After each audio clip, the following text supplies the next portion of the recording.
Hola, mi nombre es Mónica. Soy del Centro Universitario Tenancingo UAM por parte de la materia de procesos de panificación. Y les voy a presentar la línea del tiempo sobre la panadería mexicana. Durante la época prehispánica, la invasión española y 300 años de dominación colonial quitaron violentamente las culturas indígenas por medio de la esclavitud, el despojo y la brutal imposición de formas ajenas de vida. El 13 de agosto de 1521, antes de la llegada de los españoles en Mesoamérica, se preparaban distintos alimentos a base de maíz, ejemplo la fermentación del nixtamal, para sus usos posteriores con la llegada de los españoles, junto con el trigo. Fueron un rasgo que ayudó a asimilar con mayor naturalidad y destreza el uso de fermento del trigo para la elaboración del pan. En 1523, la Sagrada Tierra Mexicana se cubre con hermosos campos candeales y en un año después se fabrica en México pan de trigo con harina nativa. Ya con la introducción del grano, llegaron distintas técnicas de cultivo y procesamiento, así como nuevas formas de alimentación. Apenas cumplidos 10 años de la toma de Tenochtitlán, en las tierras y por la encomienda de Cortés, en la lejana Oaxaca, se implementa el primer molino y para 1587 aparecieron 6 más. Para 1567, al entrar el último tercio del siglo XVI, se producían dos tipos de pan, según la harina que se utilizaba. Estos dos tipos de panes fueron pan floreado, llamado así por el uso de la harina más fina, era más blanca, más refinada. Se utilizaba para panes horneados, para el virrey, obispos y gente de alto ingreso. Pan bajo o pan vaso. Era para los pobres. Se hacía con harina de moyuelo, la cual era salvado, bien molido, morena y poco refinada. El pan bajo era vendido en pulquerías. Ante la necesidad del consumo del nuevo alimento, el ingenio y la picardía del indígena hacen de la panadería tardía por los conquistadores una nueva forma de vida. Una mujer hizo pan de harina de trigo, pero sus hijos no lo quisieron comer. Ante la negación, la madre desarrolló un nuevo pan añadiéndole ingredientes autónomos, creando la primera versión de las conchas actuales. Dicen que la concha inició la adaptación de Mesoamérica a la panadería y a partir de entonces de esta masa se dieron 1000 formas y se añadieron exquisitos sabores. Los aportes indígenas y mestizos al pan traído por los españoles crearon formas y sabores jamás imaginados en los primeros tiempos de la colonia. Pulque, anís, aguamiel, granillo, ajenjo, coco, canela, cacahuate, chocolate, piloncillo y acitrón adomaron y dieron sabor y aroma a los panes mexicanos. Una vieja nana indígena, sin saber qué preparar para la merienda, en vez de amasar la harina con leche o agua, vertió pulque y añadió una pizca de anís. Con gesto de duda, preparó y metió las piezas del pan en el horno. Después de sacarlas y con un agradable perfume, un misterioso color canela oscuro, fue el resultado. Cuando sirvió la merienda, todos se preguntaban el origen de los ingredientes del extraño pan, dado origen al pan de pulque. En el siglo XVI se hizo obligatorio que cada panadería marcara su pan con un sello. El motivo lo elegía el panadero: cruz, estrella, paloma, cordero, entre otros, dando origen al pan mexicano.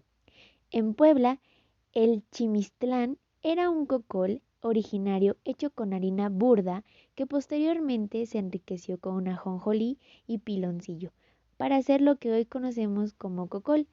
A partir de ahí, en el siglo XVIII, los conventos hizo que las variedades juegan un papel importante en el desarrollo de la panadería y pastelería. En un recetario de 1791 se hace mención de los diferentes tipos de buñuelos, como estirados, hojaldrados, de viento y otro tipo de bizcochos. Las mantecadas o mamones, los polvorones y el pan de yema utilizaban como leudante agua con cáscara de tomate verde o agua con tequesquite. Aparece el pan francés con corteza crocante de gran aceptación.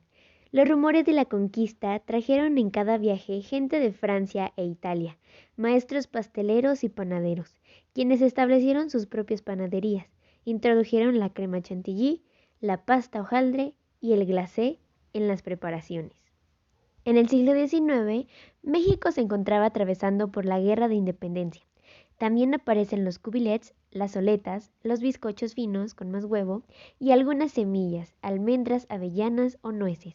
En 1839, la destrucción de una panadería francesa fue el pretexto de Francia para una intervención. A este ridículo incidente se le llamó la Guerra de los Pasteles, ya que el gobierno francés exigía a México retribuciones. Poco tiempo después, en 1847, el teniente Ulises Grant puso una panadería con la finalidad de abastecer a los soldados invasores. Al final de la guerra, el establecimiento quedó abierto al público, con la finalidad de conocer la creación del teniente, el pan de caja. El pan de muerto es uno de los que se incorporaron a los antiguos ritos de recordar a los muertos, que fue impuesto por la Iglesia para sustituir al antiguo miquisqué. Este pan se originó en la época de la conquista, cuando se practicaban los sacrificios humanos. Los españoles encontraron tan violenta esta práctica que sugirieron se representara un pan de trigo cubierto de azúcar roja, que simulaba el corazón de las doncellas sin que tuvieran que perder la vida. El círculo al centro del pan simboliza el cráneo del difunto y las tiras realzadas son imitación de los huesos que nos conforman, y en algunos casos se agrega esencia de azahar que invoca el recuerdo de los difuntos. Panadería en la actualidad. La modernidad estaba presente y ante la necesidad de abastecer una gran población, motivo por el que las panaderías tuvieron que mecanizar sus procesos, permitiendo la producción masiva de estos, siendo la novedad las panaderías con autoservicio, que ofrecían modernidad y estatus, pero perdiendo la costumbre de pedir pan por su nombre, ya que no había la necesidad de nombrar el pan para obtenerlo.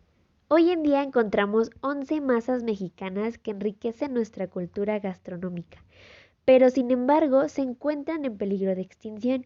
Motivos hay miles. Harinas preparadas de industrias mecanizadas, empresas transnacionales que ofrecen un pan más barato y más seguro, incremento de los insumos y bajo precio del producto. Masa muerta, masa frita, masa batida, masa royal, masa fina o acanelada, masa vapor, masa manteca, masa salada, masa bizcocho, masa pastel, masa sin leudante.